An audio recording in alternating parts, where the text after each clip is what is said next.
guest today is the host of Raised by Giants podcast. He's a researcher and he is the director of a new documentary out now on Amazon. It's called A Clockwork Shining. I'll let him tell us all about it. Ryder Lee, welcome to the show. Thanks so much for having me on, my friend. I really appreciate it. Yeah, this documentary is one of my passion projects, and I really hope that people would like to go out there and support independent filmmakers because independent filmmakers are where it's at. Like Hollywood is basically dead. We've seen the media, the mainstream media is pretty much gone, and Hollywood has been slowly dying for years. And this is where it's at. Independent filmmakers, and we made this movie completely 100% independently. And what had really happened is I brought Jay Widener. Are you familiar with Jay Widener and who he is? Have you seen some of his previous movies? Yeah, I'm familiar with Jay Widener. I even listen to his podcast occasionally. Okay, cool. So I was having Jay Widener on a couple of years ago on my show, and I was familiar with his work. I'd known him for a while, and I had watched his two films, like Kubrick's Odyssey 1 and 2. And I brought him on, and I was like, well, I got to do some study and some research because I like to research the people that I bring on. Like, I don't like to bring on people just willy-nilly. If they have like a movie or if they have a book, I try and watch that movie or read that book before I bring them on. So it's a more cohesive conversation between the two of us, and I can ask them questions that maybe other people has never asked them before because I've actually read or watched their work. And I was like, I watched his documentaries, and then I'm like watching The Shining over and over and over again. And The Shining is one of those movies. It's like every time you watch it, you get something different out of it. There's something there within the movie. Kubrick is like a master filmmaker in that way, like symbolically, and he's putting little hints and little clues in there. And as I'm watching it over and over again, I'm like, I'm not going to find anything new in this movie. This movie's been raked through with a fine-tooth comb. There's no way Yeah. that I'm going to find some things in here that people haven't seen. And sure enough, I did. And I spoke to Jay about this, and I was like, Jay, we should. I think that my theory of what The Shining is about explains the entire movie because there's so many gaps and there's so many continuity errors within The Shining that doesn't make any sense, especially coming from a master filmmaker as someone like Kubrick. You just don't have these continuity errors in your Right. movie. And The Shining has probably the most continuity errors out of any movie in history.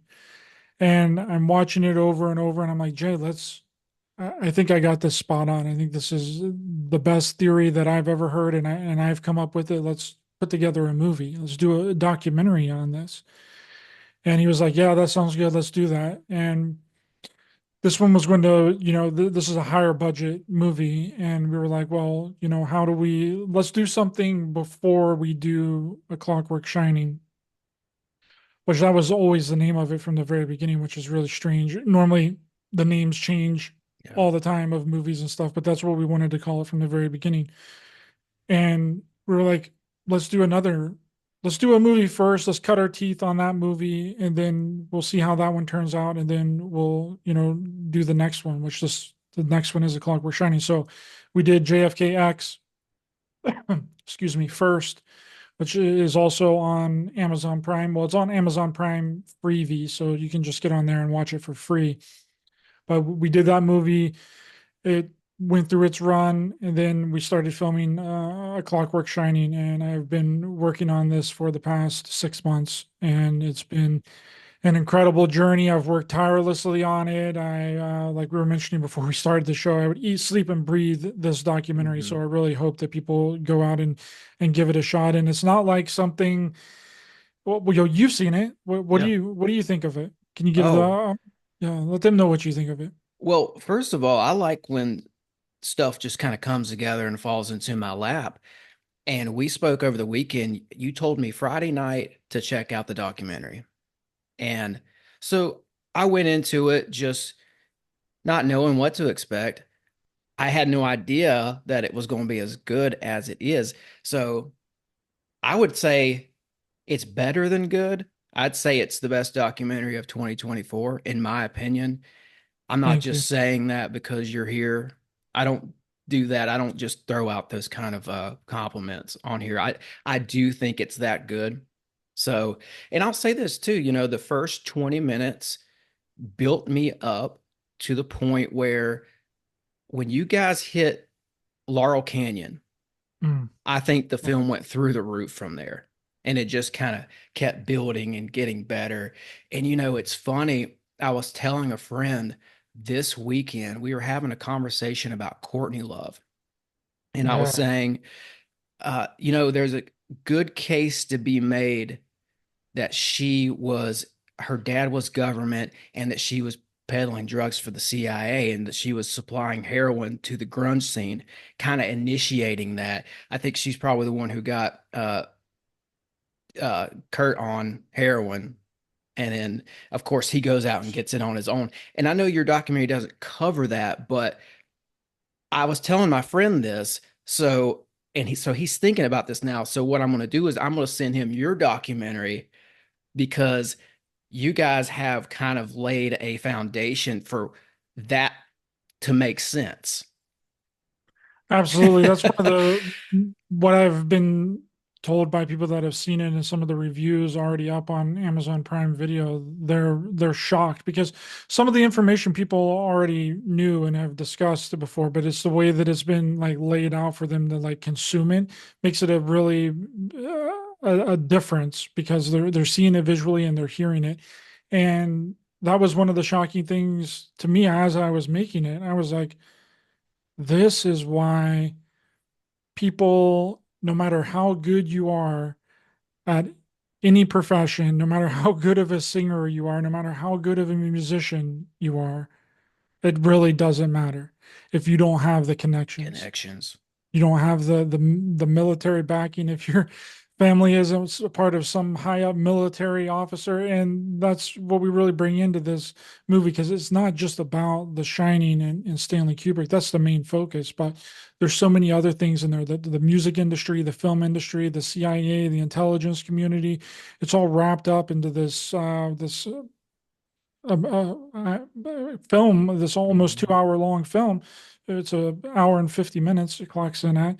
And I think that that really shocks a lot of people because they're going in expecting one thing and then they get all of these other things and they're like, wow. So, yeah, I really appreciate that compliment. Yeah, Means a lot. it got me with the element of surprise because you know a guy in the community kind of linked us up. Of course, I've heard you before on other podcasts and stuff. I told you before we got started today. I've always kind of planned on having you on somewhere in down the line, of course, but this just kind of landed in my lap, and I love when stuff just kind of surprises me, and you get like a really cool, whether it's a show or a book, or you find something new that just kind of comes out of the blue sky, and that's what this documentary did for me.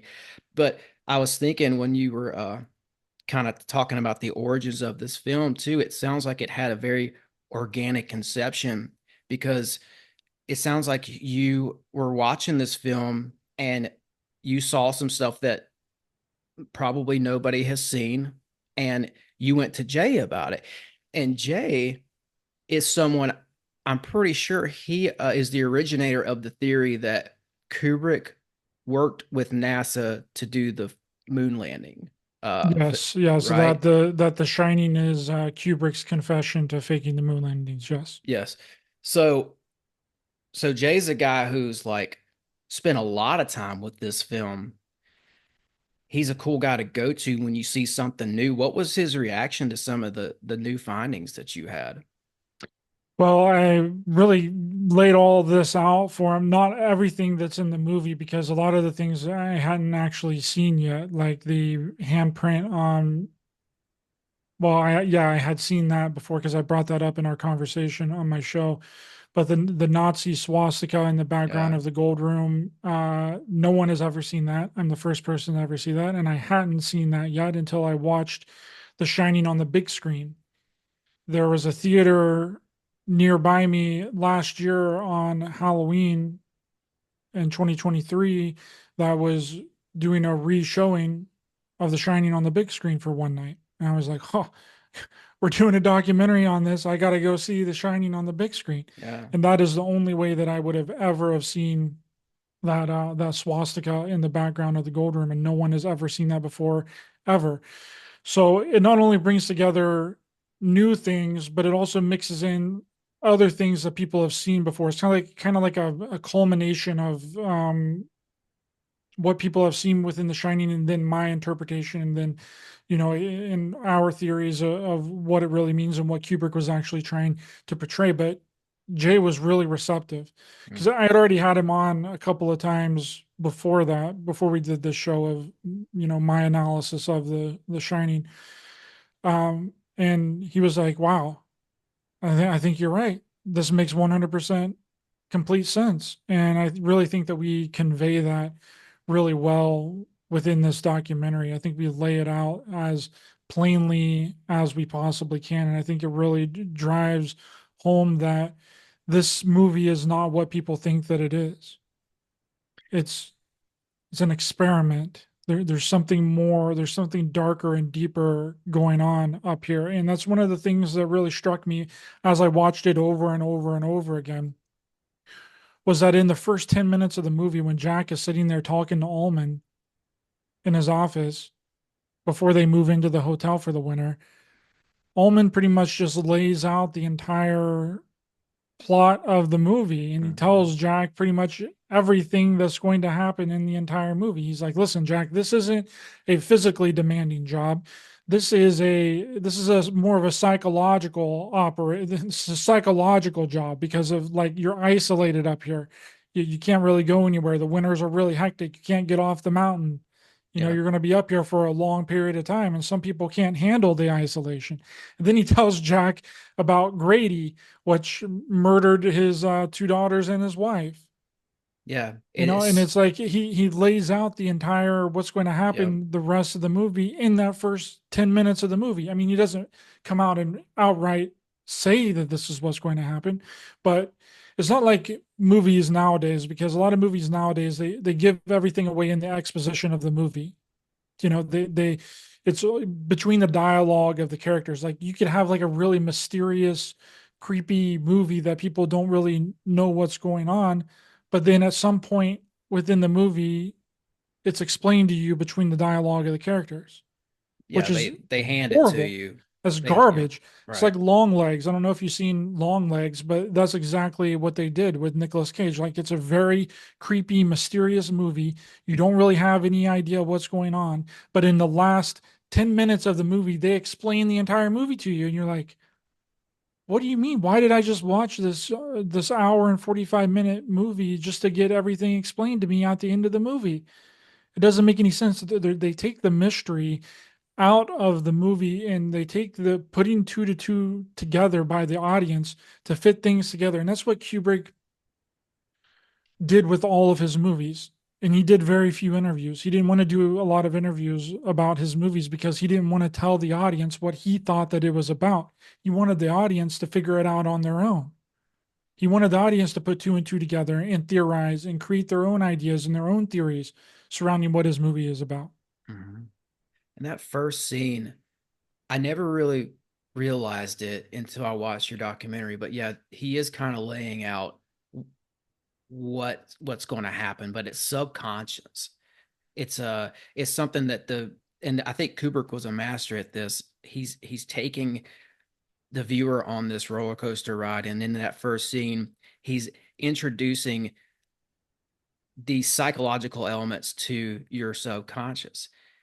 And I've done shows on Kubrick, and I've heard a lot of shows about Kubrick, and I was never really positive though that there was a real connection between Kubrick and the government, and between these psychological elements and government projects that kind of revolve around psychological stuff as well. That's changed now that I've seen your documentary, because I can't see The Shining any other way now. My opinion now is that Kubrick is like Hollywood's Book of Revelation. His stuff is just full of coded information.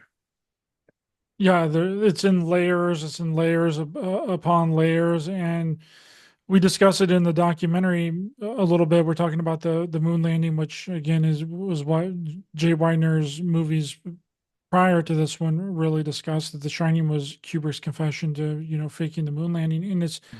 very possible that Kubrick was interested, that he had connections to the military, because we show a document in the movie that shows that the government was interested in Kubrick and other directors. And when you watch it, you'll see that there's a line in there that says that out of it was from the U.S. Information Agency, and they list four other directors, including Kubrick, and then a sentence underneath that says that Kubrick is the most promising out of all of these Yeah. other popular film directors.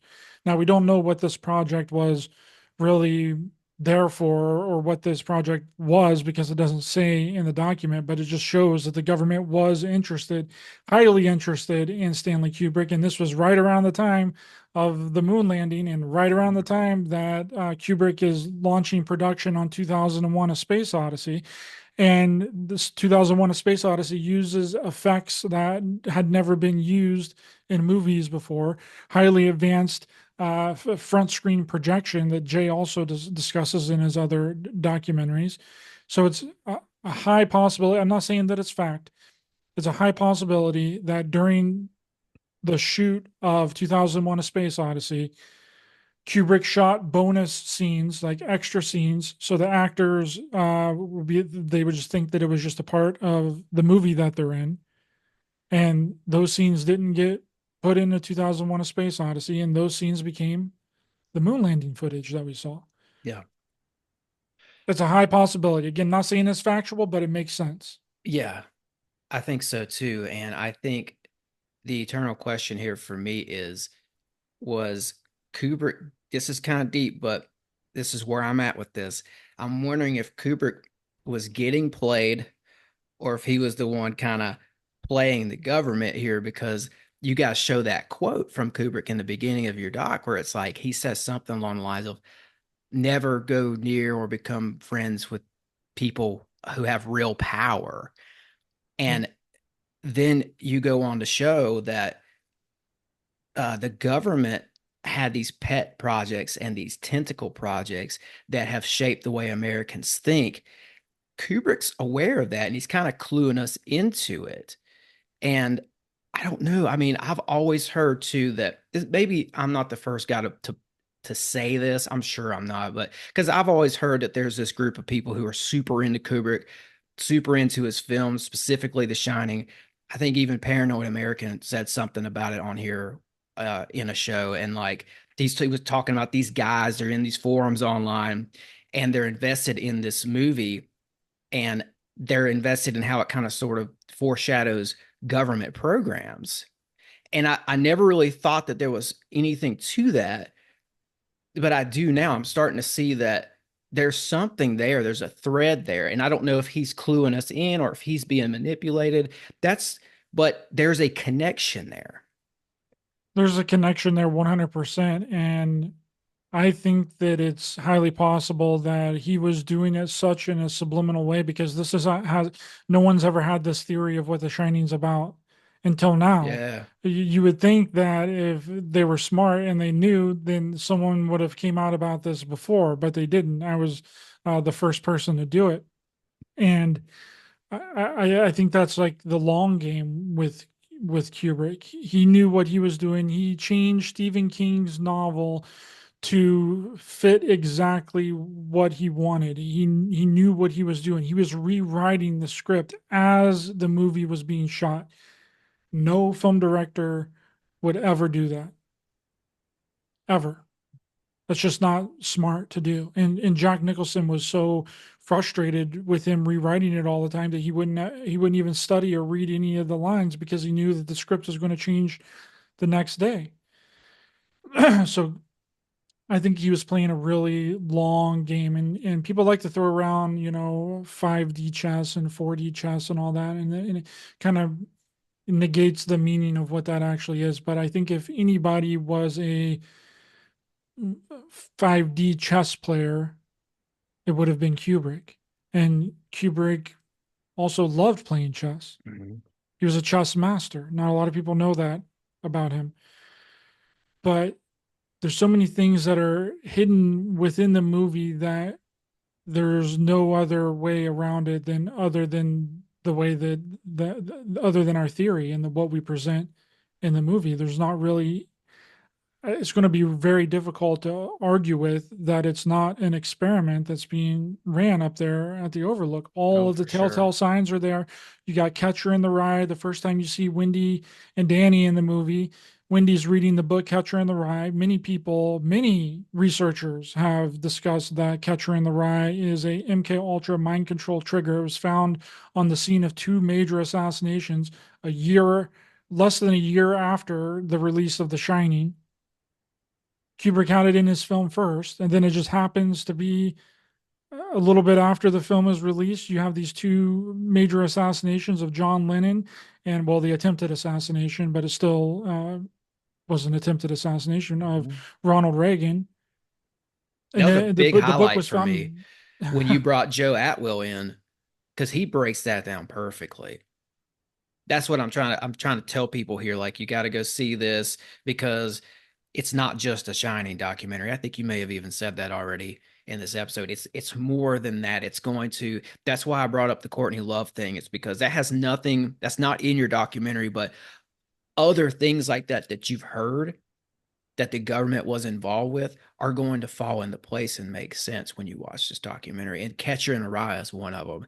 I thought that was great bringing Joe Atwill on to because I've read some of his blogs about that, and like, he's got a great point. But He does. his He breaks it version of down. I'm that, actually having him on my show tomorrow oh, for a awesome. discussion on it. Yeah. Yeah, great. I'll be tuning into that. I like that guy a lot. He's one of those guys, just off topic a little bit here. He's one of those guys that when I first started to see the world differently and, kind of peek behind the curtain a little bit, I heard an episode of a podcast that he was on, and it was so compelling. I had to listen to it twice, and I like wrote his name down in a note in my phone. Just like, I was like, I Yeah. got to go find this guy's stuff. Yeah. All the Caesar's the guys you have Messiah. are Yeah. all the guys on your documentary are really good, man. And the other guy, I don't know his name, but he Mark was, Devlin or Walter yeah. Bosley. Mark Is he the Devlin. one that talked about going to Laurel Canyon? Yeah, that's Mark Yeah. Devlin. Yeah. Wow. Yeah, Wow. Mark is super articulate. Like he nailed that entire interview. And just blasting it off the top of his head. It was really incredible to watch. And to be honest, is some of my favorite parts of the documentary is his stuff that's in Yeah. there. I'm telling you, And when that Laurel Canyon part comes in, it's just all up from there. It's just like, I don't know, it brings like a life to the documentary that you guys like kind of maintain throughout the remainder of it. It's pretty cool. thank you. I really appreciate that. We actually have a trailer here. If you guys, if we'd like to play it. Yeah, let's do that. Hallucinogenic drugs, hypnosis, electric shocks to the brain. Stop it, please, I beg you! Some of the methods used in secret CIA mind control experiments. There are many theories as to what The Shining is really about, from the faking of the moon landing to Native American genocide and the Holocaust. Now, if he did fake the Apollo moon landing, then he probably has really deep connections into the intelligence world. Why are there these gigantic continuity errors in this movie? The occulted meaning has to be comprehensible. It's just hidden, usually in a very systematic way, so that it could be understood by someone coming along later on who knows what the real meaning is supposed to be. We believe that there's something even more sinister lurking beneath the surface of this masterful film. So Lookout Mountain Hotel looked a lot like the Overlook Hotel. You realise that there's no such thing as coincidences like that.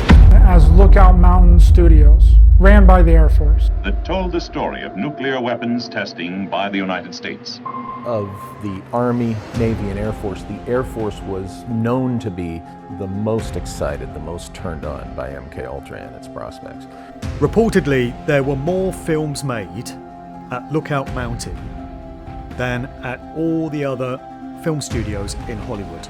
We really don't know what these famous film directors were being recruited for, what project or whatever. Was it the moon landing? The CIA's MK-Ultra programs were admitted to the public in 1975, 5 years before the release of The Shining. These experiments were done without the informed consent of the patients. Look at some UFO cases, and the things that are reported tells me that MK-Ultra is likely being applied. In my MK-Ultra mind control experience, I was taken to various military, NASA, and DARPA installations for sophisticated mind control programming. Walt Disney, Marilyn Monroe, James Stewart, Cary Grant, Ronald Reagan. Nobody really knows what they were doing up there. As well as high-ranking military and Department of Defense personnel. What people don't realize is that many of the people that worked with Kubrick also worked with Kennedy. This is actually the smoking gun proving that Kubrick was working with the government. These were all CIA-sponsored experiments. I said, I'm not gonna hurt you. I'm just gonna bash your brains. And putting little symbolic, cryptic clues and Easter eggs pertaining to the fact that they're still doing it. These clues include a hidden swastika in the background of the gold room. What was the setup, what it was being told, and realize that it was a lie all along. But right there in the narrative, in the dialogue, they're telling you that this was a very real program coming out of those nice folks at the CIA.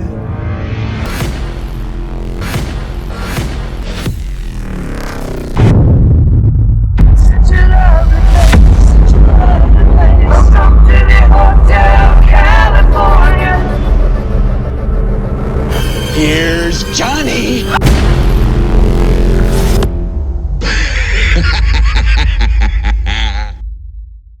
There it was, baby. Yeah. Yeah. So maybe now people will see that I'm not just kind of blowing smoke here when I say that this is as good as I say it is. That should be enough to, pique everybody's interest. Even if you're not a conspiracy theorist or into alternative theories or into all that, this kind of explains the state of where we are and kind of our mentality as Americans, because we've been bombarded with propaganda for so long. And it goes back to a lot of the stuff mentioned in the trailer there, with NASA and the swastika. I don't think that's a coincidence, because I think we took a lot of stuff from the Nazi regime, including propaganda and big pharma with IG Farben, and of course Operation Paperclip, and just our rocketry program and all of that. It comes out of 1947, really. Yeah. And also in 1947, you have the creation of the CIA. So 1947 is a time where I think it's very clear, if you're paying attention, that the intelligence agencies are going to start having a huge hand in how Americans think. And that fits into this for me. It's like Kubrick was kind of into that and or at least tuned into it. It's like he was on the pulse of that somehow. And he's like, in a weird way, I don't know, reflecting that in his films. And I think you brought out something very compelling. And that is that Kubrick was rumored to be an atheist. And he tried to almost, when you look at Stephen King's book and you look at what he did with the film, it's almost like he took the supernatural right out of the story. And instead, he has people acting as apparitions instead. And it's almost like everything, as opposed to it being ghosts or paranormal, everything's portrayed as like cabin fever, mental disorder, psychology. And I don't know. I mean, it's like, it's almost as if, this is conjecture on my part, but it's almost as if Kubrick got a hold of some classified CIA, MK Ultra, or Monarch footage and injected that into The Shining. And that's why, that could be why this disturbs people, not because it's classic horror, but because it's deeply disturbing in this way that it points back to like what you see in A Clockwork Orange in that film, where people are being held down and being brainwashed in real time. Yeah, Kubrick had to have known about these MK Ultra programs just sheerly based on the fact that he made A Clockwork Orange. I mean, that's what that entire movie is pretty much about, is feeding the main character Alex LSD to make him go out there and do these crimes. And cause a lot of problems. And that was another issue with Kubrick's movie, is that that actually had an effect on real life. People overseas, I'm not 100% sure, where we show some of the newspaper articles in the movie, but they flash really quickly. But a lot of things that happened in the film after the film was released, A Clockwork Orange, like real life crimes, started to Yeah. skyrocket. Mhm. And they ended up banning the book, well, not the book. It is based on a book, but they ended up banning Kubrick's movie where all this stuff was going on. It was either the UK or Germany or someplace like that. I'm not 100% because I don't have it in front of me. And I don't want to say the wrong thing, but in some other country, there was like the things that people were seeing on screen, they were going out and reenacting them in real life. And there's another thing that we talk about in the movie, which is Sue Lyon and Lolita, and that role having such a deep, profound effect on her that it basically ruined her and like ruined her career, just as The Shining did Shelley Duvall. So Stanley Kubrick has had like a repeating process of this, that it either completely 100% destroys the actor or it makes them like a superstar. They either rise in fame or they just crash and burn. And the thing with Lolita and Sue Lyon was that the portraying, because Lolita is a very horrific film. I don't know if Yeah. you've ever seen it, but it's Oh, a it's really creepy. horrific film. And it's basically all about pedophilia. And a man sleeping with an underage girl. But in real life, that exact same thing happened to Sue Lyon, which is playing the role in Kubrick's movie. Kubrick's producer was sleeping with the star of Lolita, and she was 14 at the time. Yeah. So it's like And this, art, like reality imitating art, yeah. is what it really feels like. Yeah. Yeah. And that movie's very intentional with the sexuality. I watched it again somewhat recently, and I remember thinking, oh, this is kind of gross. Like, there are lines in the movie that are clearly meant to be taken as like a sex joke. They're just they're kind of in there in a way where it's like, oh, that could mean something else, but it doesn't, because it's cheeky and all that. And that, I mean, yeah, that's a great point. I mean, just the fact that here's a movie that's talking about older men being interested in underage girls, and then behind the scenes, that's going on as well. That's the exact same thing that's happening. And then when you look at The Shining as well, with Shelley Duvall and the way that Kubrick was treating Shelley Duvall within the filming of The Shining, like he was doing horrific things to her. He was telling the cast and the crew not to speak with her, don't talk to her, don't empathize with her, don't get her what she needs.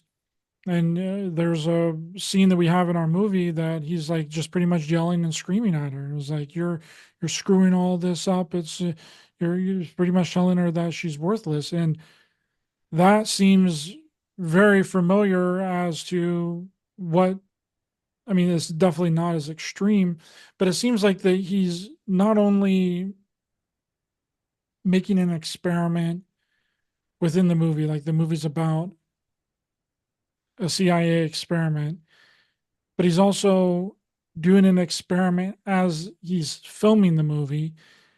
And then it's a triple whammy because then it's an experiment on the audience that's also watching the movie. Yeah. So it's like it's a triple. I mean, Yeah. That's how his movies can be. He's no stranger to like the psychological. And I mean, like, especially when you look at MK Ultra, it's a project that comes out of 1953 and kind of 1954. I'll throw that in there too. And in 54, you have the Eisenhower administration, and the Dulles boys and Ed Bernays, and they really kind of paved the way for propaganda to take hold of the American public as well. And it, in that same year, when MK Ultra comes out, Kubrick puts out a film called Fear and Desire, I believe. It's a war thriller. And it's also very psychological. And it's about this kind of aimless war in the jungle. It's about this ghost like general and these guys who like descend into madness in this forest, in this war torn environment. And it just has a weird way of like what we're saying of reflecting like the times in a bizarre way. And like he does it again in 1956 with Paths of Glory. It's another war with psychological undertones. So in a And Full way, Metal Jacket, it's like bam. all it's Yep. like all of it. It's insane. But I was correct in saying that it was banned in the UK. Yes. Clockwork Orange, it's been banned in Spain, South Africa, Brazil, and in the UK. I just wanted to clarify that because I don't like talking about things that I'm not 100% sure on. But I was correct in saying that it was banned in the UK, and that's really there's something that I really wanted to put into the movie that I didn't realize until after the movie was over and I had actually rewatched it because I've watched The Shining so many times. I'm probably the one person. I'm at least in the top 5 people that have seen The Shining the most times in the United States for sure. But there's several things that I thought about like after the fact. So in Stephen King's Okay, so Laurel Canyon, we're going to go to Laurel Canyon for a minute because it's a really interesting topic and we discuss it a lot in the documentary. There was a military base called Lookout Mountain up there, and Lookout Mountain was a place where a lot of films were made. More films were made at Lookout Mountain than all of Hollywood up until that point, and a lot of it is still classified to this day. We have very little idea of exactly what was going on up there, but as you've seen just in the trailer, Mark Devlin, all these people that had high-ranking top security clearance. Ronald Reagan had high-ranking top security clearance. A lot of these famous actors, Marilyn Monroe, James Stewart, Cary Grant, and that's actually where the nuclear bomb testing was done at. But on miniature sets. They would do it on miniature sets. It wasn't like in actual filming of a nuclear bomb in the Nevada desert or in Arizona or any of these actual real nuclear testing sites. It was all on miniature sets. And that's another shocking thing that, I mean, a lot of people already kind of know that, but for the people that don't, I would imagine it's a pretty shocking revelation. But before Lookout Mountain Military Base was there was a hotel that sat right on the grounds where the military base later became. And it was called Lookout Mountain Hotel. And Lookout Mountain Hotel looked strikingly similar to Kubrick's uh, the overlook within The Shining. And the thing that I didn't even put 2 and 2 together in within the movie was that Lookout Mountain Hotel, which was on top of Laurel Canyon, burnt down. It burnt to the ground, right? In Stephen King's sequel to The Shining, Dr. Sleep, at the end of that movie, the overlook burns to the ground. At the end of the book, too, it also burns to the ground. So I was like, holy crap, I can't believe I missed that in that whole thing in the making of this movie. How did I miss that? Because I've seen Dr. Sleep several times as well, which is a sequel to The Shining. It has Ewan McGregor in it. And yeah, so it's definitely not nearly as good as The Shining. It doesn't have hardly any symbolism. It's just like kind of like a throwback. They'll put some things in there from The Shining, like they went back to the hotel in The Shining and they had the carpet there, and then you see the ghost of Jack, but he's not played by Jack Nicholson. But it really takes a filmmaker like Stanley Kubrick to bring something to life like that. Yeah, it's not a coincidence either that those two buildings have such a striking resemblance when you're talking about the hotel in The Shining and then this Lookout Mountain, which is a very shady place. I mean, I love the details that you guys brought out about that. You know, that's a place still shady, I think, to this day. Like Jared Leto owns it for some reason today. And but I've gone back and I've looked into that, and it's been a while, but I want to say that it was owned by, it was like a joint venture ownership between the Department of Energy and the Air Force. And that's who was so, and maybe one other military branch got in there at one point as well. But so it's like, what are these guys? Why are these guys making movies? And why do all these people, these high, like just big celebrity people have access to this place? Yeah, it's a real mystery, and I think that it's like I mentioned, that more films were made there than anywhere else in Hollywood, and it's so close to Hollywood. So it's like, well, why wouldn't you be recruiting these big time actors for this military filming and the stuff that you're doing up there? But what was it for? Like, what did you need them for? What exactly were they doing there?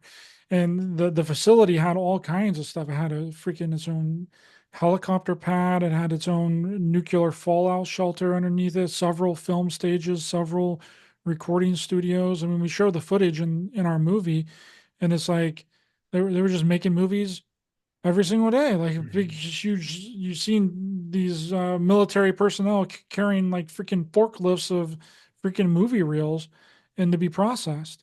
So like, what was all that? Yeah.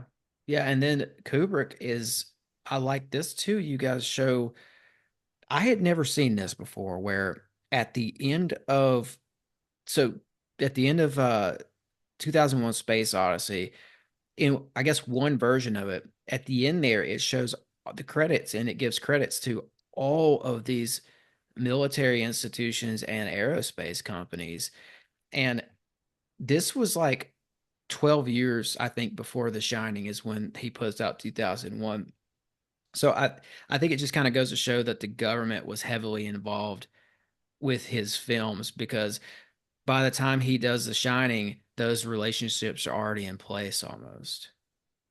Yeah, and I think what happened with that was because the government and the military and the CIA, nowadays, we know that they're all involved within filmmaking. I mean, there's documents, there's FOIA requests for the military being involved with the Transformers movies, some of the James Bond movies. It's like because they have to get their permission to use some form of military, craft. So they have to get their permission to be able to use it. So I think that what happened is Kubrick had a lot of help from the military and these aerospace companies, and he didn't think that it was a big deal that they were in the credits of this movie. But then somebody saw it and was like, "Oh, hey, like we don't want the public to know that we supplied any kind of information to filmmaker, to Stanley Kubrick, so you got to take that stuff out." And that's what happened. Yeah. I think this is something I wanted to say earlier. I think, and this is something I've come to understand like more and more through my own personal research. And it seems like the CIA kind of wanted to control the counterculture so badly that they stomped out the real counterculture and replaced it with one that they had assembled from the shadows, essentially, that they could have more control over. And I think you guys laid that out perfectly. Yeah, that's another shocking revelation too, along with a lot of these famous musicians having, fathers that were high-ranking military officers. I mean, pretty much every single one of them that you can think of had a dad that was a high-ranking military officer. But the other one is like just what you said, and it's like I mentioned earlier, like people are familiar with some of these topics, but whenever it's presented in the way that we've presented it, it's a mind-blowing thing. And when you realize that the CIA was responsible for all of the LSD and basically creating this counterculture of people to stomp out the anti-war movement, and then they also ran an op to destroy the counterculture as well. with the Manson Tate murders. That just put a nail in the coffin of the entire scene. The hippie movement in the 60s were just completely over, because that's what they do. They will create an event, but not created like they like 100% plan out every single detail. They just give somebody the opportunity to do something wild. And there's a lot of people have done extensive research into Charles Manson, and pretty much discovered that he was just supplied LSD and given LSD by the CIA so that he can give to his friends, and then create this Manson cult that we all know. Yeah. So it's not like planned down to the like fine details. They just would come in and capitalize upon an opportunity and sit back and just kind of see what was going to happen. Yeah, and That's then as when far as the Manson, plan really goes. But that whole the Tate murders with Sharon Tate, which Sharon Tate's dad was another high-ranking military officer. Tate's that when that happened, and the Manson crew went in and killed Sharon Tate, and I believe it was two others. That just put the entire movement, the hippie movement, under the spotlight, and people were like, "Oh, well, is this really a good movement to be involved with? They just went out and murdered some people. They just went out and killed some people." So it really just put the boot down on the entire hippie movement that they created, and they realized that it got out of hand really quickly, and they were like, "Well, what can we do to basically stomp this out?" And then you get the Manson Tate murders. yeah, yeah. I mean, with Manson too, it's like, yeah, his involvement with the government is, there's enough there. If anybody wants to go and research it, where they're going to find stuff. I mean, they, yeah, they didn't have him on the tightest leash always. Like, he would get locked up, but they would always be there to come and get him out of jail.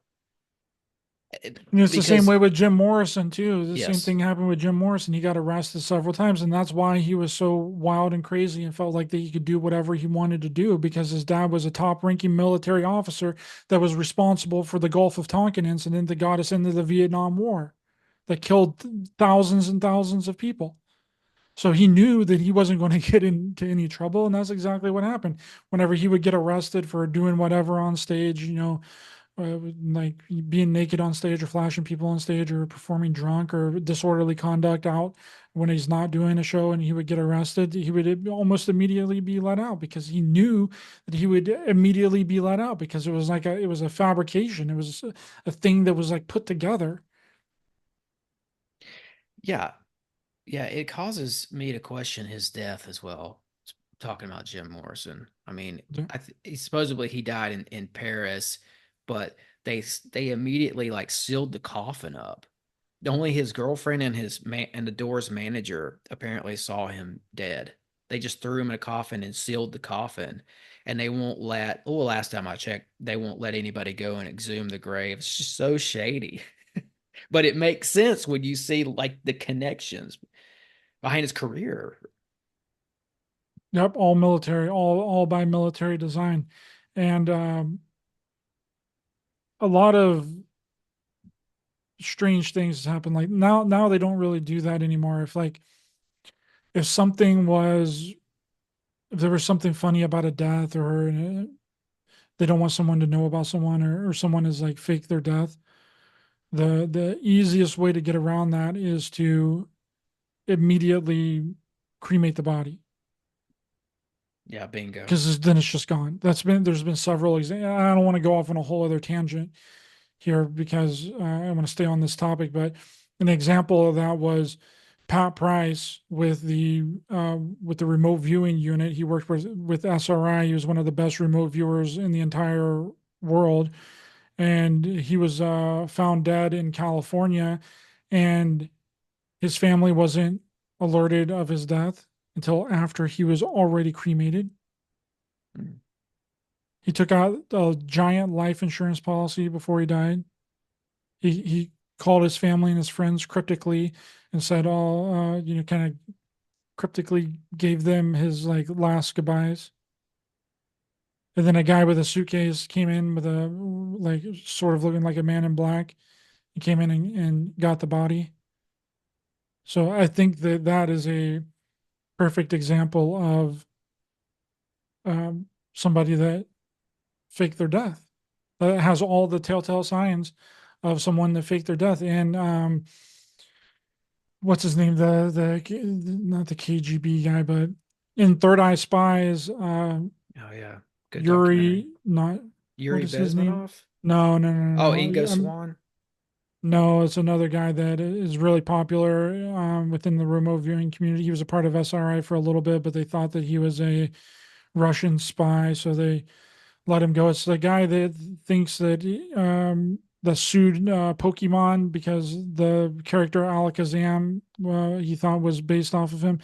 I'm completely blanking on his name, but Is he the one he that's like very wealthy, but nobody knows how or why?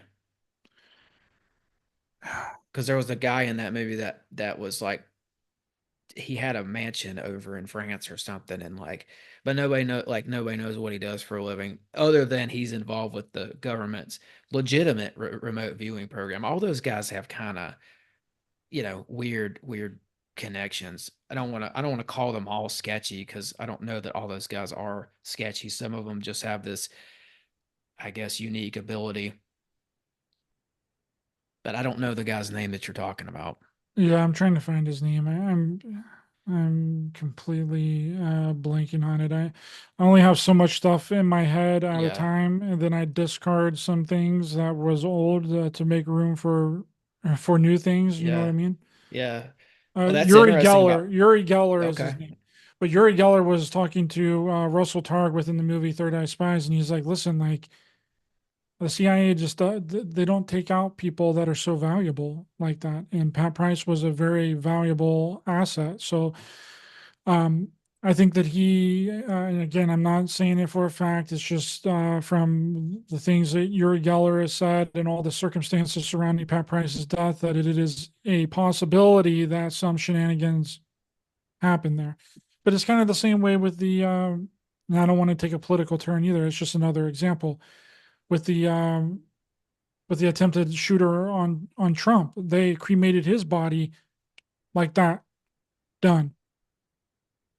Just gone. They're still using the same playbook. Yeah, just kind of just switching it up a little bit here and there. Yeah, right. So yeah, that's I didn't want to get off topic or Oh off no, tangent it on any of fits. those things, but just some examples of people that I think that in Jim Morrison.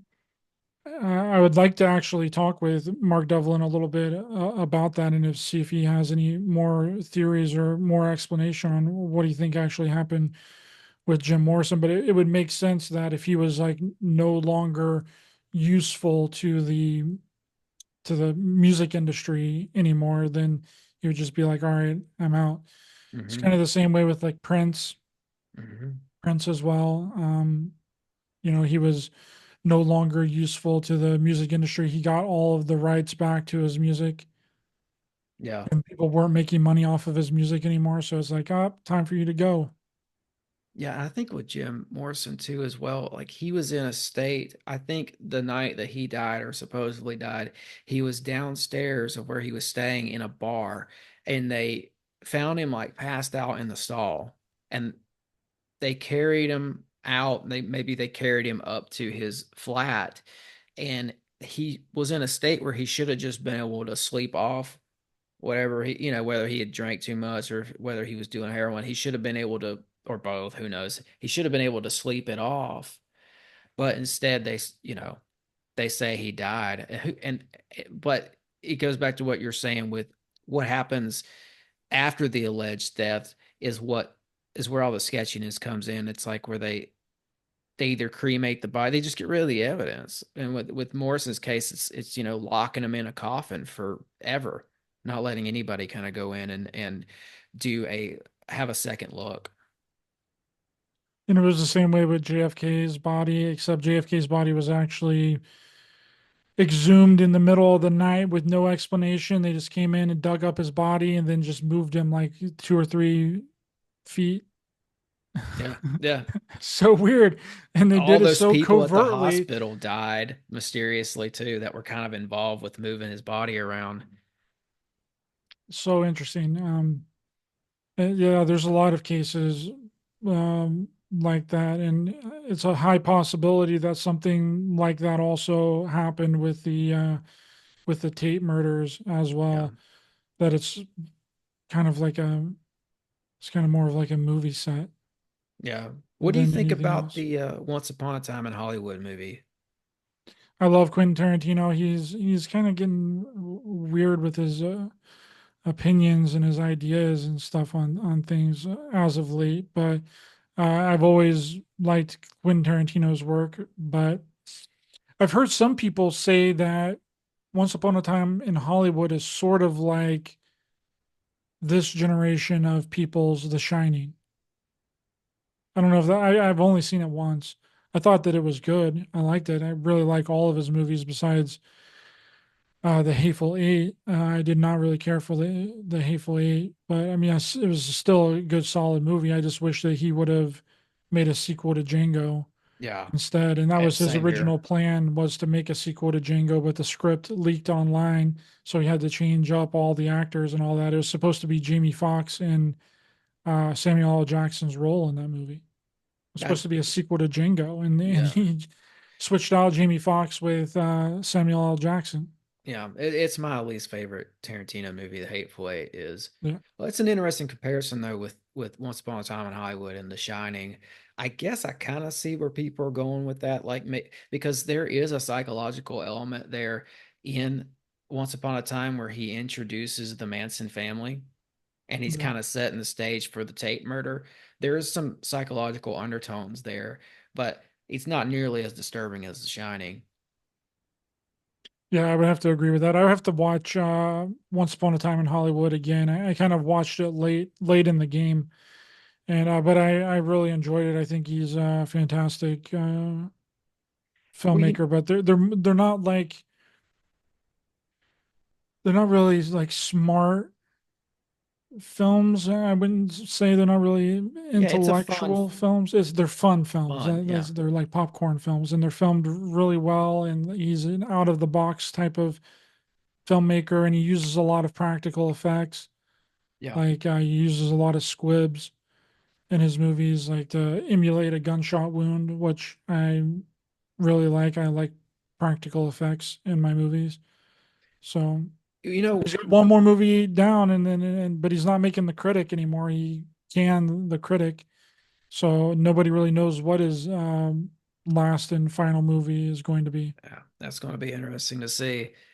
Uh, maybe he does the Hollywood retirement or the hip hop retirement where like he retires and then he's back in the game 5 years later doing a project. But with the Tate murders, I wanted to bounce this off of you, maybe get your opinion on this.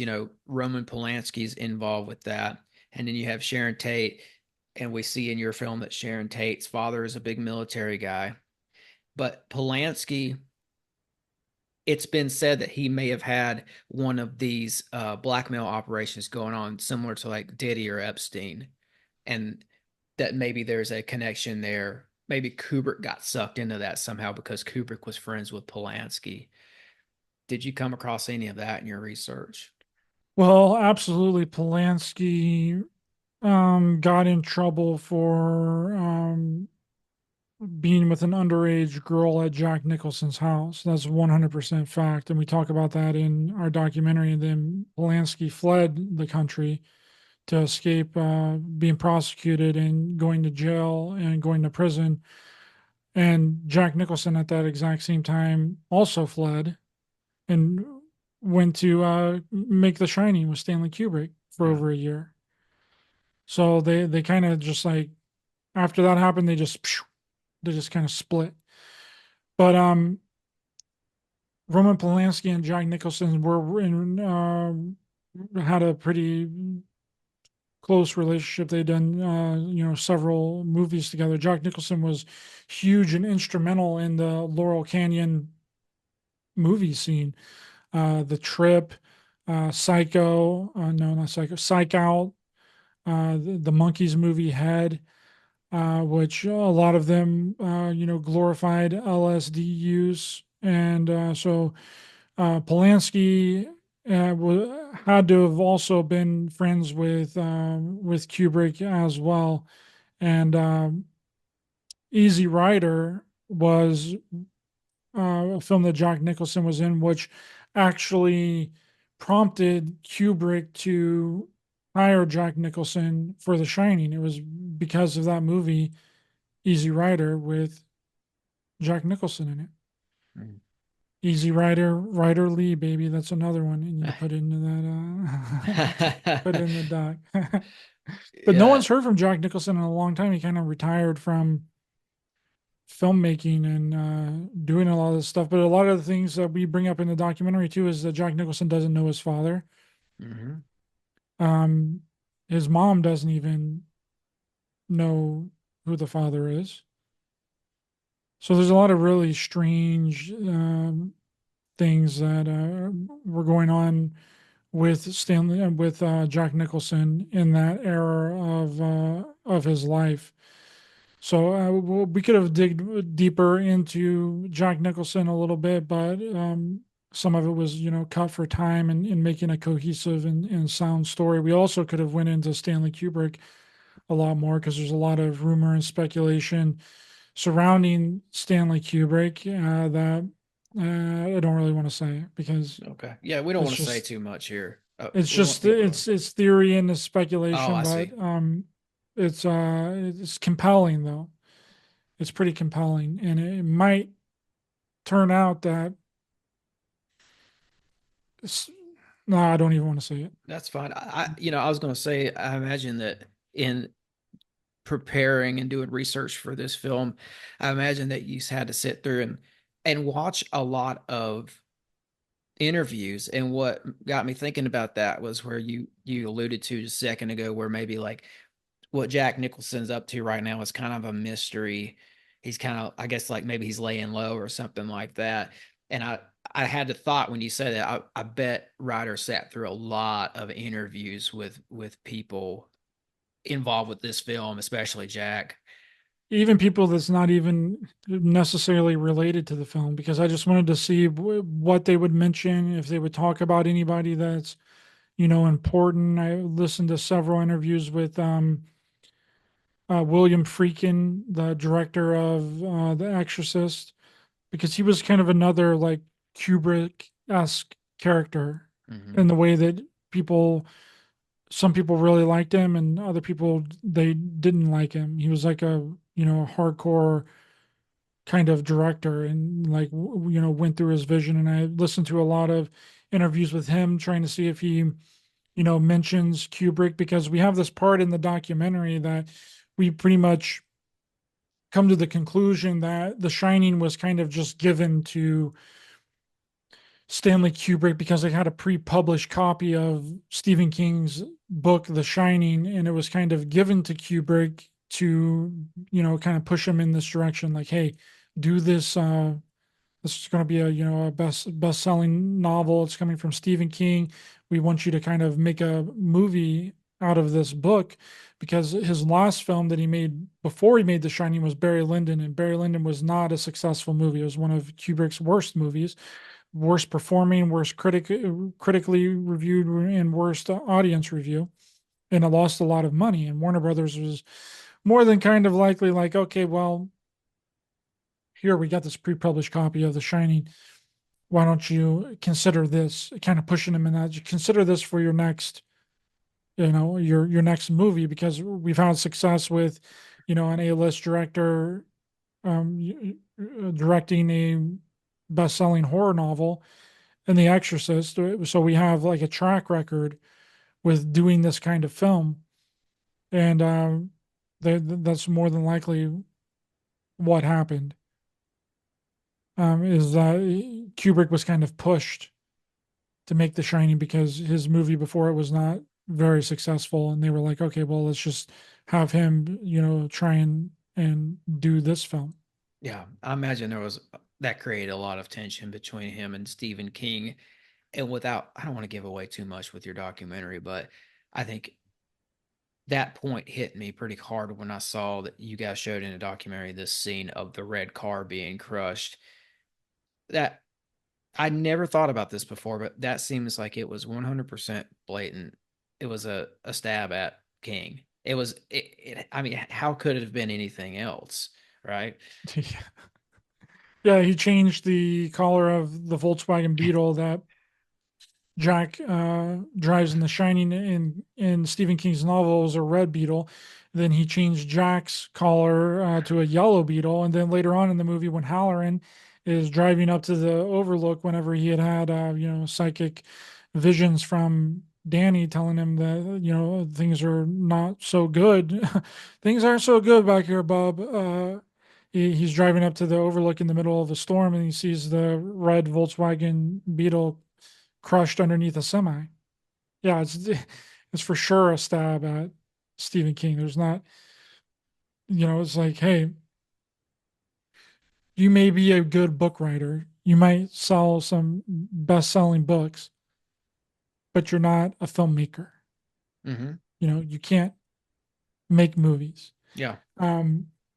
And I think that was kind of what he was saying to Stephen King at that time, and he was 100% right, because the way that we seen how bad Stephen King's rendition of The Shining was in that horrible mini series that he did, that television series with The Shining, and Kubrick was.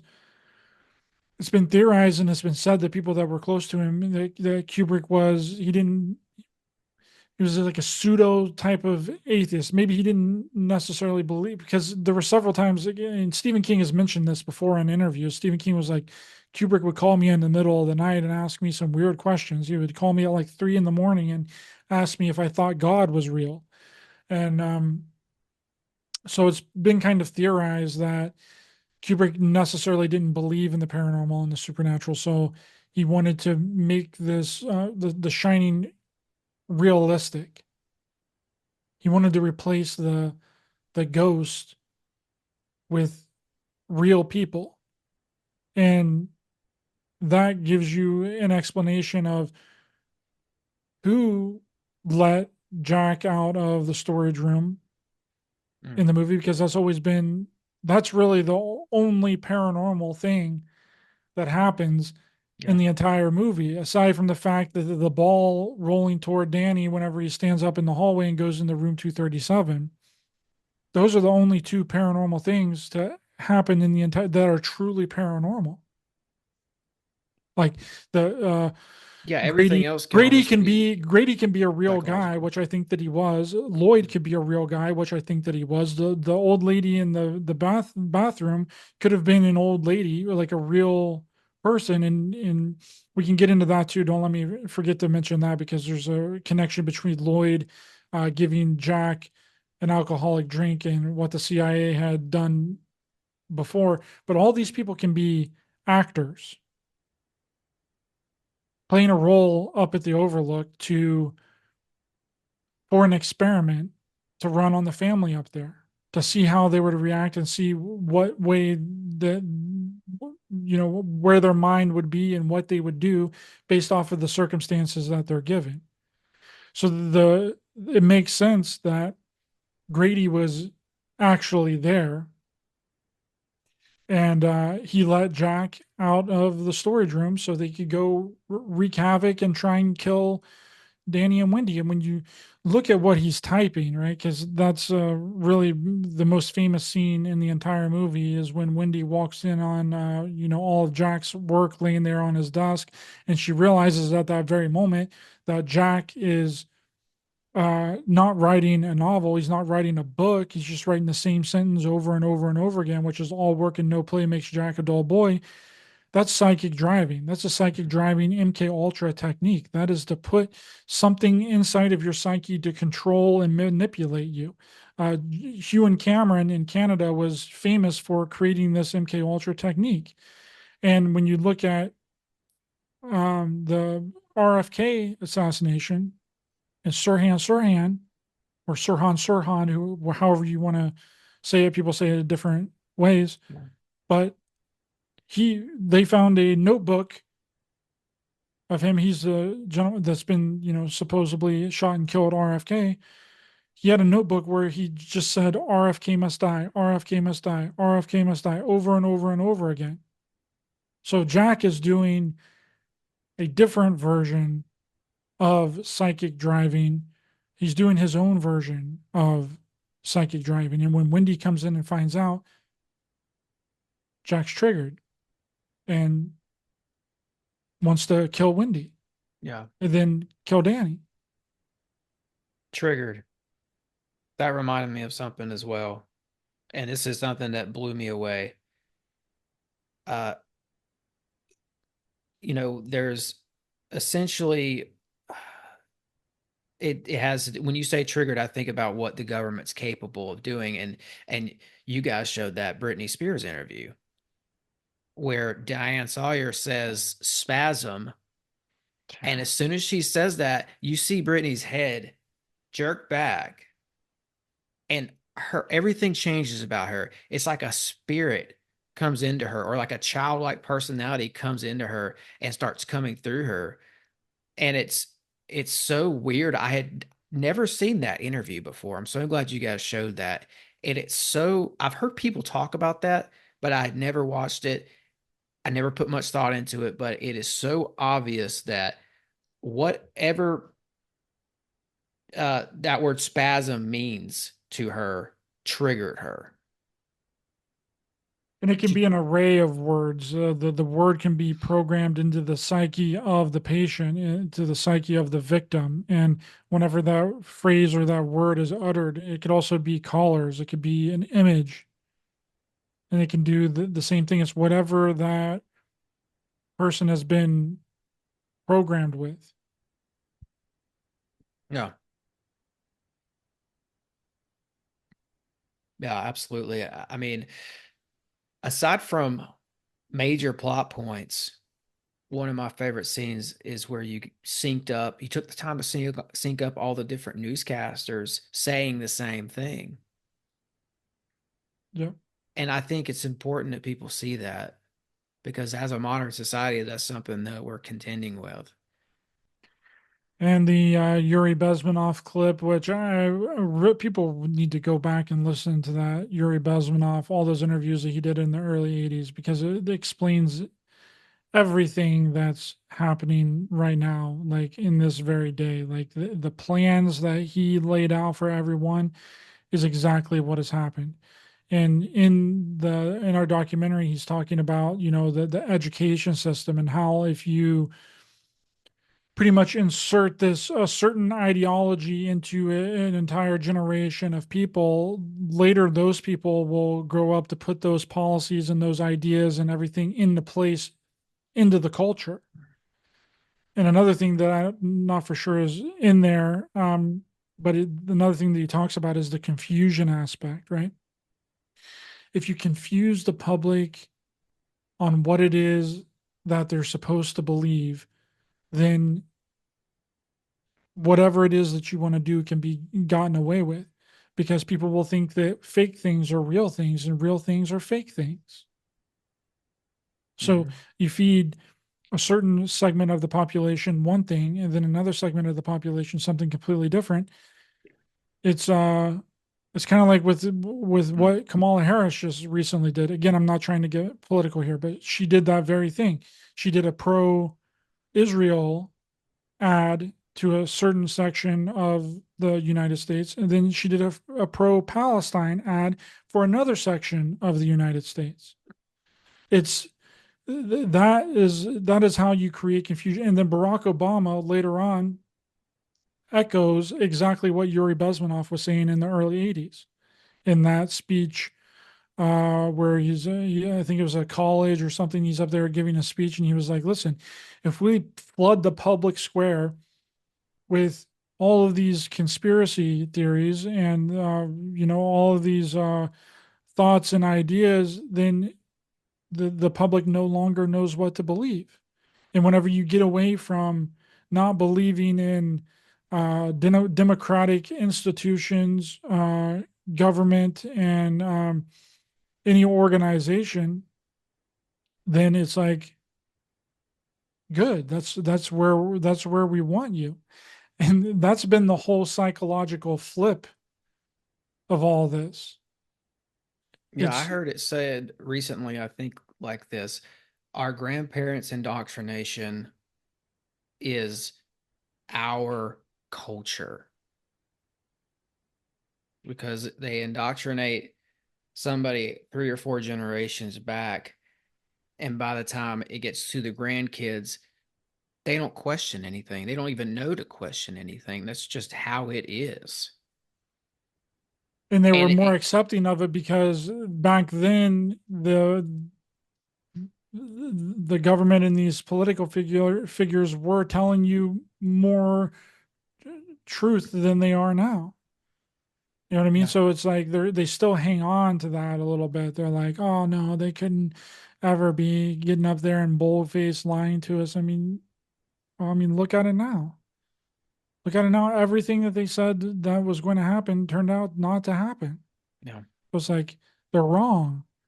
And they've been wrong for a really long time, but people still hang on to it because they want things to be the way that it was whenever they were kids, and that you could, listen to the news because that's what people did back in the day. Whenever they would go out, that's really the only source of information that they would get is, and especially like their kids, if you had like a family and all that, like back then, I was raised in the 90s, and it was still kind of like that in the early 90s and into the late 90s where, you would come home from school and you would come in and you would, eat dinner and you would sit down in front of the TV and watch whatever was on the TV.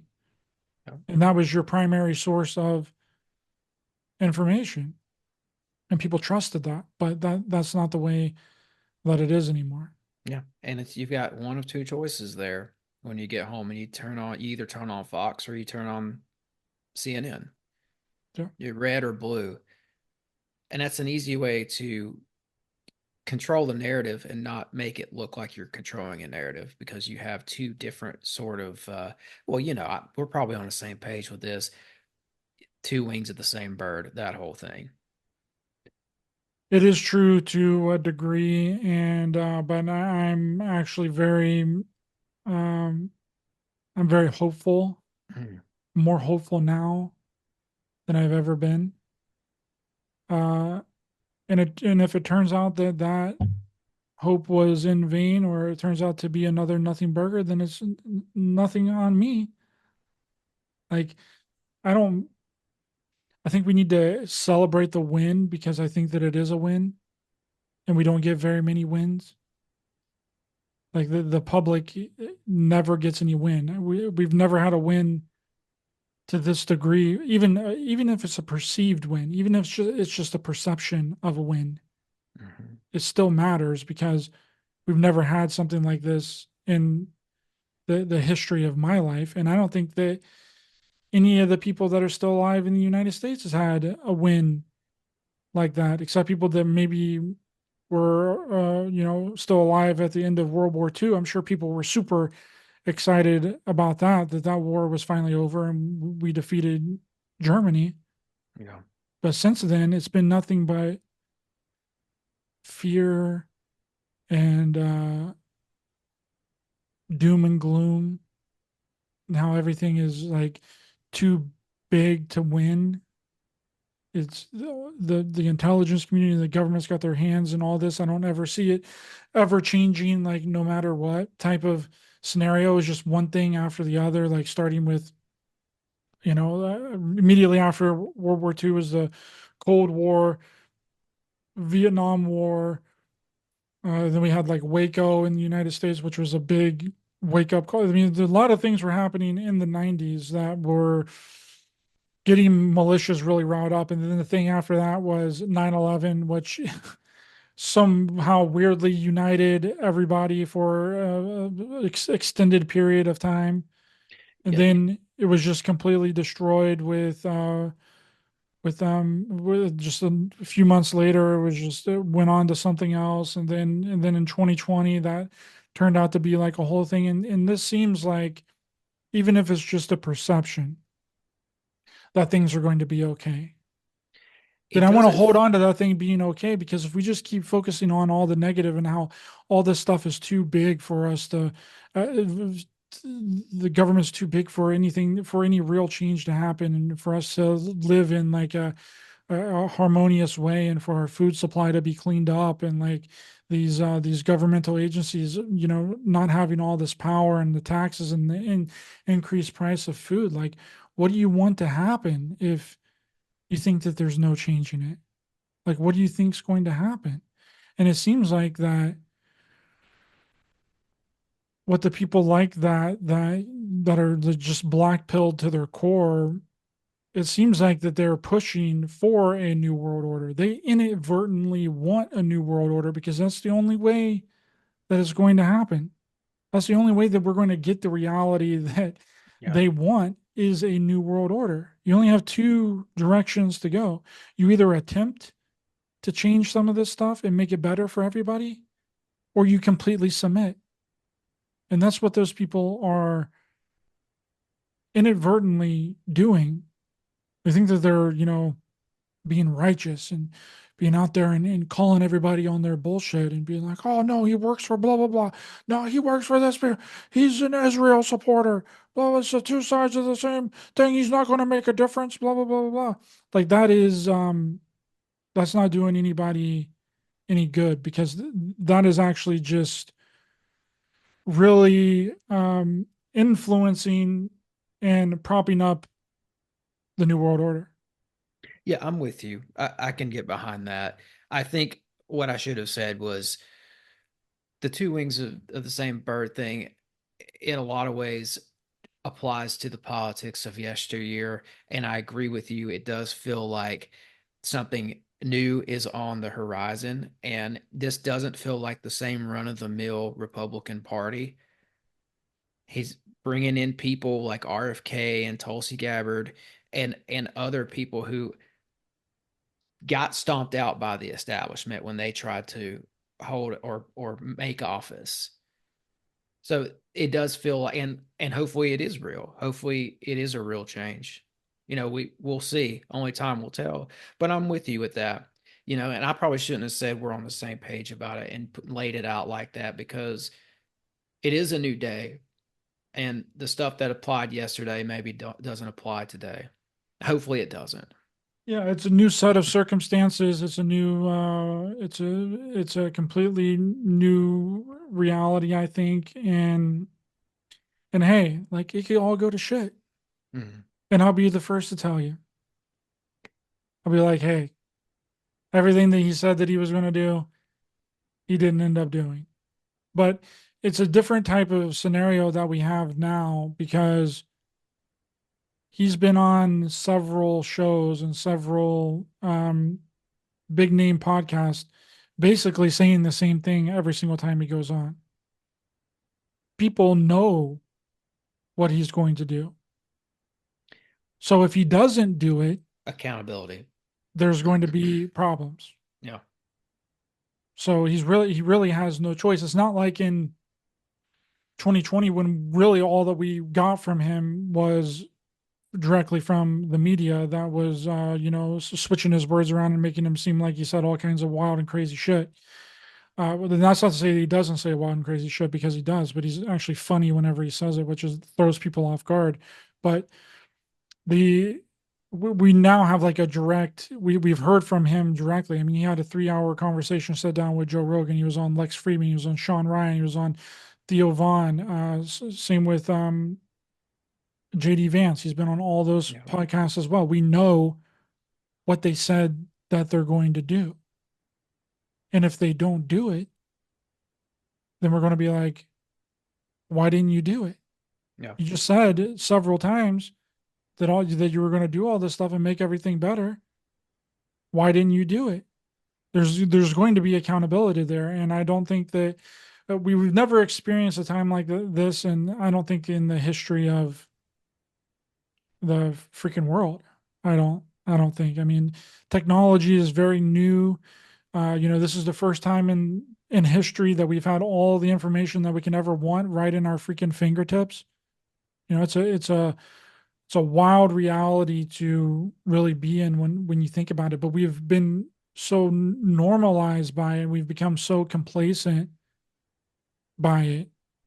You know, we think that this is the way that it's always been. Like, bro, it's not. This is something brand new. We're living in uncharted territory right now. And we're kind of the experiment, right? Just like we're talking about with this movie. The Shining was an experiment. It was an experiment on the actors. It was an experiment within the movie. It was a movie about an experiment. And then it's also an experiment on the audience. We are the living experiment.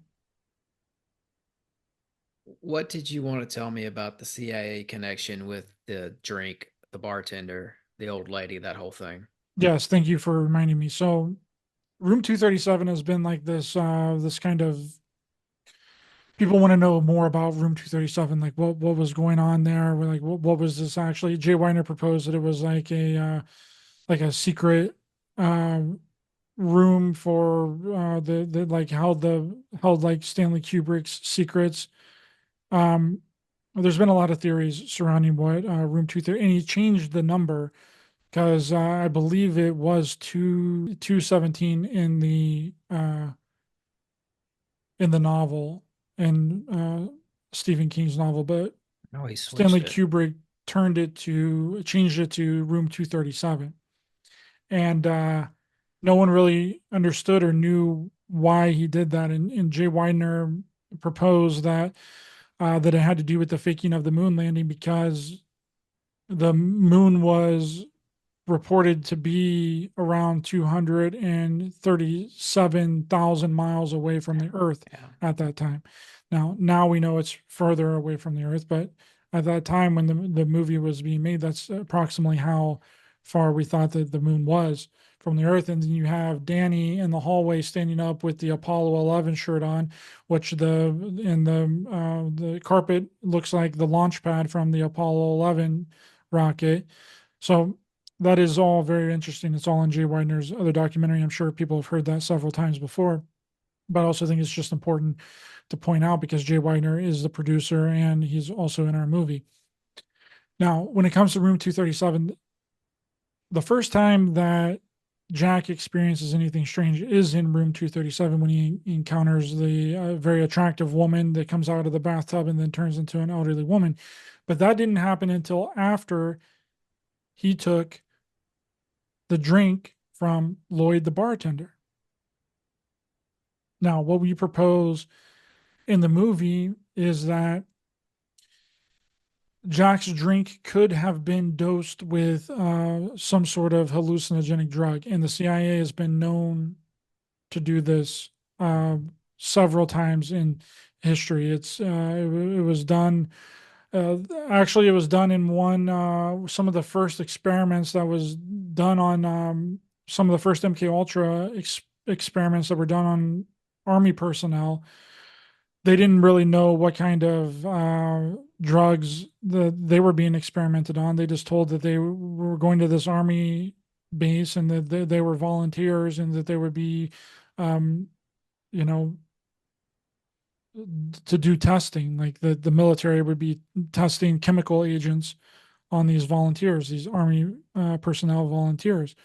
And one gentleman committed suicide after he'd ingested and went through these Army experiments. And then Frank Olson, which is the most popular of the people that we bring up heavily in our documentary, the head of the MK Ultra programs, Sidney Gottlieb, spiked Frank Olson's drink with LSD, and then he ended up jumping out of a high, I think it was like the 11th story or really high in like a hotel, and fell to his death. Because it's one thing to knowingly take in a hallucinogenic. Like when you knowingly take something, you're going to be expecting to feel some effects from it, right? But when you're unknowingly giving something and you start to experience changes, you're going to think that you're going crazy. You're going to think that you're out of your mind. And it's interesting because when Jack takes that first drink of alcohol, which is given to him by Lloyd, Wendy then comes into the room and was like, Danny was hurt by a lady in one of the rooms upstairs. So then he goes into room 237. And when you go into room 237, things are like super psychedelic. It's unlike anything else in the hotel. The carpet patterns are different. They're purple and very vivid colors. The curtains are different colors. The couch is different colors. The bathroom is like all green. We didn't see any kind of really vibrant colors anywhere else in the hotel besides in room 237. And then he sees the woman, and then she turns into an elderly lady, and then she runs out of the room. Jack runs out of the room, and then he goes back into his room with Wendy. And then Wendy asked him, did you see anything? And, did you find out anything? Not He's a like, thing. I didn't see a goddamn thing.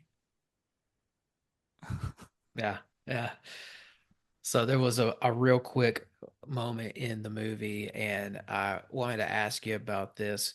You guys showed a document, and it was at a part in the film where you guys were talking about how CIA was using these, at the time, I guess, newer and alternative drugs. And I saw Adderall on that list.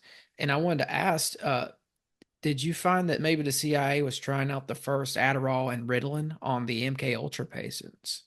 Yes, several drugs came out of the MK Ultra programs. It wasn't just LSD.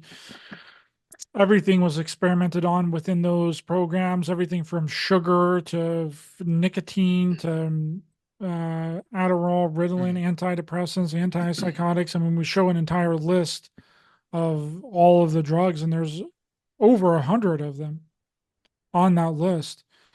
And I think that that's a really mind-opening thing as well, like because there's a lot of misconceptions that it was just LSD, but it wasn't. There was several drugs, and antidepressants came out of the programs, antipsychotics came out of the programs, Adderall, Ritalin came out of the programs, and then it was manufactured and then given to the public. The first manufacturer of LSD in the United States was also the manufacturer of Prozac. Yeah. The first manufacturer that was contracted by the CIA was making LSD for them, which was Eli Lilly and Company. Also was the first manufacturer of Prozac. So it stands to reason that they did some kind of chemical compound that gave you the downer type of feelings with LSD, like you're coming down off of a trip. Or maybe it's a couple of days later after the trip and you know what I mean? Like, I don't know if you've ever did psychedelics before, but you get into that state where you're like, you're kind of like questioning you're kind of like a zombie a little bit, especially after the first time that you ever like take any kind of hallucinogenic drug. Like for a few days after, you're kind of like, you're readjusting to, well, it depends on, I mean, if you take LSD, it's almost like or DMT, it's almost like you're readjusting to the dimension. Like it's almost like you've left and now you're coming back and your body has to readjust. And I'd say that there's a similar effect after shrooms. that effect is just that effect alone, that readjustment to reality is what they created antidepressants and antipsychotics with. They took out all of the consciousness expanding benefits of LSD, the things that would make you, realize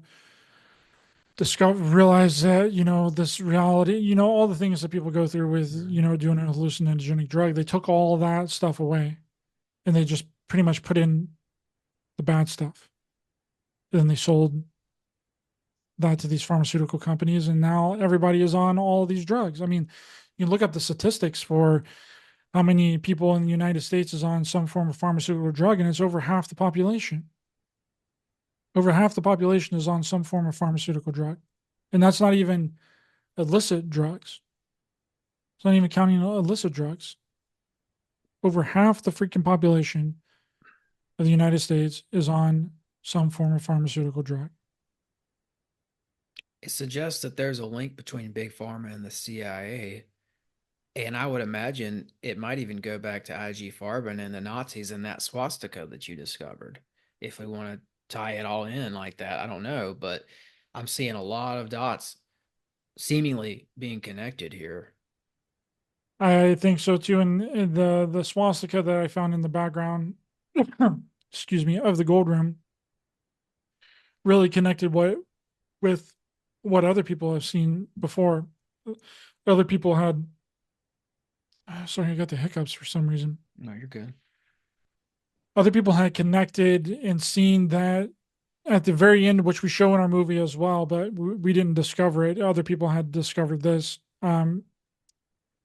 At the very ending of the movie, when the camera fades from a faraway shot of the picture on the wall to a close-up shot of Jack being there, for a split second, you can see like a little tiny Hitler mustache on Jack's face, which just coincides with the swastika that I found, because it's kind of disclosing to. And then if you combine that with all the work that Jay's done with the moon landing stuff and NASA basically being made up of Nazi aerospace engineers and stuff, like Stanley Kubrick is playing like he's trying to tell you that something that you don't really necessarily want to know or even knew about in the first place. Yeah, it's incredible. Just your film is a microcosm for a lot of other shadow workings of the shadow government. I mean, and I don't know if we even want to call it that, but you know what I mean. Like just these behind the curtain, the behind the scenes world activity of the government that's been going on since for a long time, but definitely since the Nazis got here in 47. Your film is like a microcosm of kind of shedding light onto a lot of stuff that I don't think has been shed light on, and I don't think it's been broken down quite as well. And, you know, I've been trying to tell people, I think you said this earlier as well, you know, Hollywood is dying. Mainstream media is dying. Maybe not all, maybe not everyone has woken up to that yet, but I think it's starting to become very obvious. And I think it's just only going to keep descending. But films like this are going to bring down the pillars. Films like this will establish a new precedent.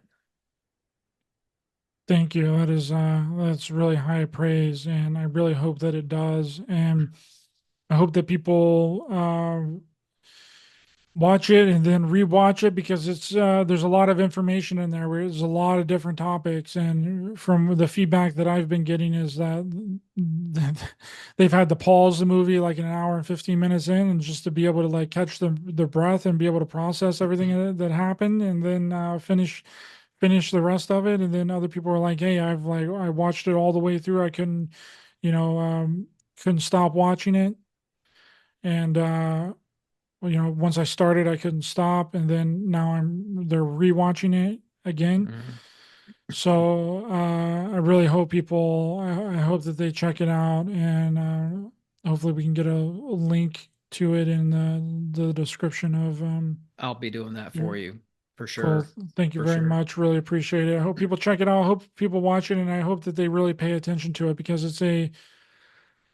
it's also something that you have to kind of, I kind of took a playbook from, Stanley Kubrick in there as well. Like, some of the things you have to put two and two together on your own. Like, we just don't come out and explain it. Mm-hmm. Like the reason for a lot of the continuity errors in the movie, like we don't come out and explain that. You kind of just have to put two and two together on like what that means. Yeah. And the reason for those things in there. And that's just one example. There's several examples Yeah, throughout he was the a film. master at that. And something came to mind. Speaking of continuity, I'm so happy you guys brought this out. in the film. You know, it's been a long time since I've actually sat down and watched The Shining, but I will say you don't need to watch The Shining before you watch this documentary, because you guys show scenes and you kind of lay it out nicely. But I remember back when I did watch The Shining, there was a film, or I'm sorry, there was a part in the film where uh, the guy says, and this is the story room. And it sounds like he said story. And I remember when I watched the movie, I picked up on that. I'm like, did he just say story? And it made my mind like put a bookmark in the film right there. Like it was like a subliminal clue that, hey, that means something. Like remember this room, because it's gonna come back around later. And that just doesn't feel like it was an accident. It doesn't. And if they would have said that the actor that plays that gentleman in the movie, if Kubrick wouldn't have let that fly. He had them doing so many takes of the movie, and he would have gotten everything perfect. And that's really interesting that you also caught that, because I thought I was one of the first people that had noticed that. I mean, I'm the first person to ever put it in a movie, but um, that's really interesting that you also caught that, because I thought the exact same thing as I was watching it. I was like, he says story room. Yeah. He doesn't say storage room. Doesn't say stores. There's no G in there. You know how when you're watching a movie and you're like, I don't know, you're 15 to 20 minutes in, and something like that will happen, and it will just like clue your brain into it, or like it's like a subconscious code. It's like, I don't know, it's like telling you without telling you that, hey, this is important. Remember this for later. That was the sense I got from that line. Yeah, and then later on, that's when. But there's another interesting thing there too, is that whenever at that moment when he's taking Wendy and Danny around the Overlook and giving them a tour, there's a light switch right underneath the wall, like right beside the door. And then later on, whenever Wendy is dragging Jack's body into the storage room for the movie to take a different turn, it's not there. And it's in the storage room, it plays an integral part of the entire movie, because when Jack is in there, that's when the whole thing takes a really dark turn in the movie, and Grady is basically telling Jack to like outright murder Wendy, like kill her. But before, it was more like covert. Whenever Grady was talking to him in the bathroom in the gold room, he was kind of like, you should take care of you should correct them. They need correcting. You should correct them like I corrected my two daughters, my wife and two daughters. There's not exact words, but it's pretty close. It's not a direct quote, but that's pretty much the covert way of he was telling Jack to like kind of take care of his family. But in the storage room, he's like, hey, you going to do this thing or not, bud? Like, we don't think that you have the guts. You don't have the cojones to go out there and actually kill your wife and your kid. Yeah, it's almost like saying in a coded way, this is a room that is quintessential to the story. Yeah. And he just wanted to kind of say it in a way that was kind of barely in there. It's there if you're paying attention. Yeah, the story room one was I had to have that in there because I love that. It was I thought that it was integral into the entire movie, because that's when you got back to the story room, that's when the story like picks up. That's when everything happens.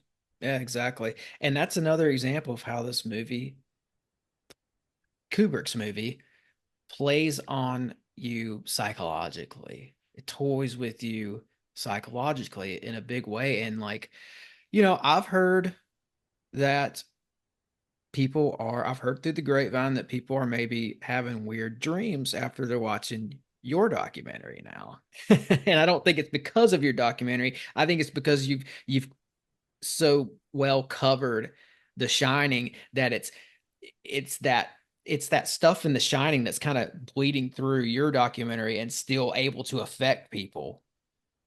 Yeah, that's exactly what it is. I had several people reach out to me, and some of the first people that I sent it to my friend Ryan Gable from the Secret Teachings.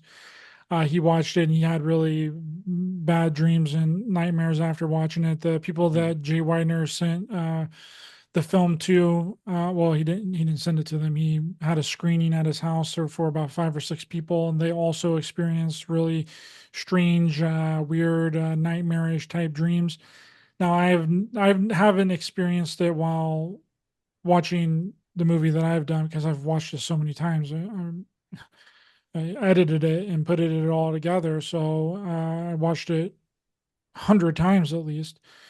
I didn't have any weird dreams after watching my movie, but I have had weird dreams with watching The Shining.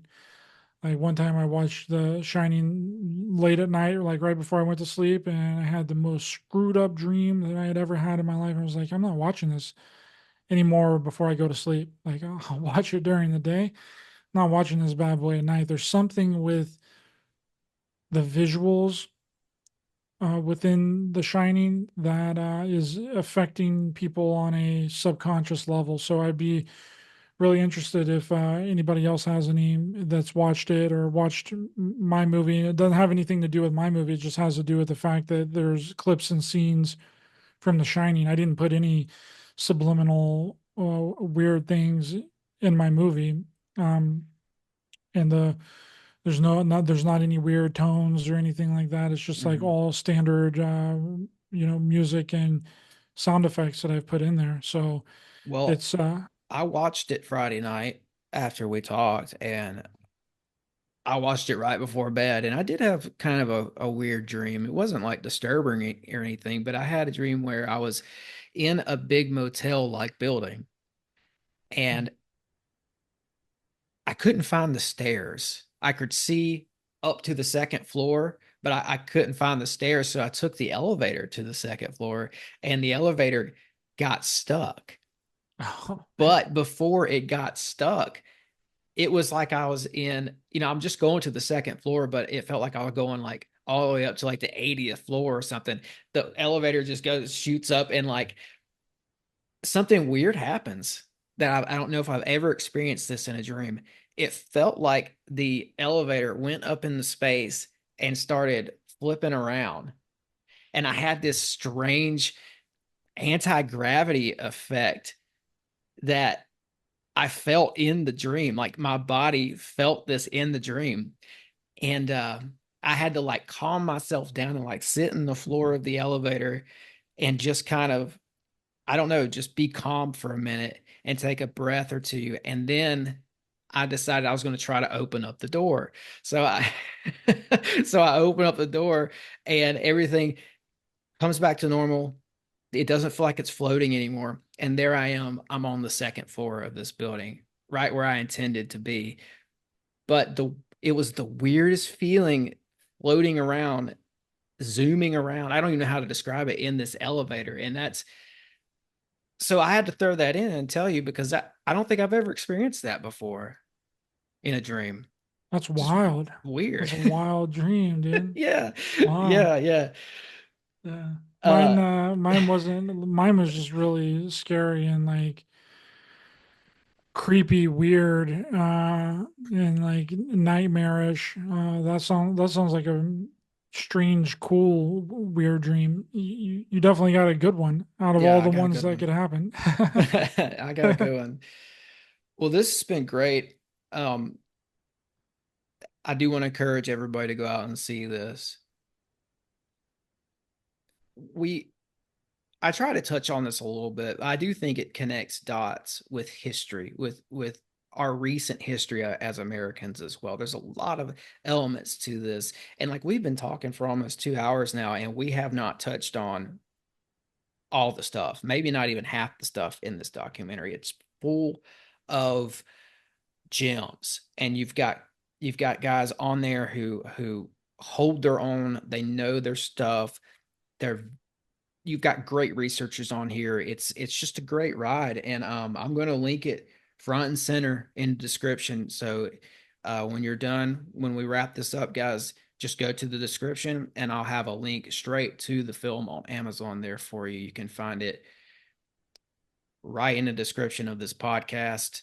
And Ryder, I want to thank you again for coming on, man. Tell everybody where they can find you and anything else that I may have missed. Thank you very much, my friend. Really appreciate it. It was a wonderful and lovely conversation. Thanks for having me on. If people are interested, they can watch, well, if they want to know more about the work that I do, I have a podcast called Raised by Giants on YouTube and any all podcast platforms, on Rockfin and Rumble as well. And if they would like to reach out to me personally, they can find me on Raised by Giants Pod on Instagram and Raised by Giants 8 on X Twitter. And please check out my documentary Clockwork Shining on Amazon Prime Video, and give it a good old rating and a review too, because that really helps out. But thanks everyone for listening, and thanks for having me on, brother. Really appreciate it. Absolutely. Yeah, everyone go watch Clockwork Shining. As always, break the mold, conquer the realm, and thanks for listening.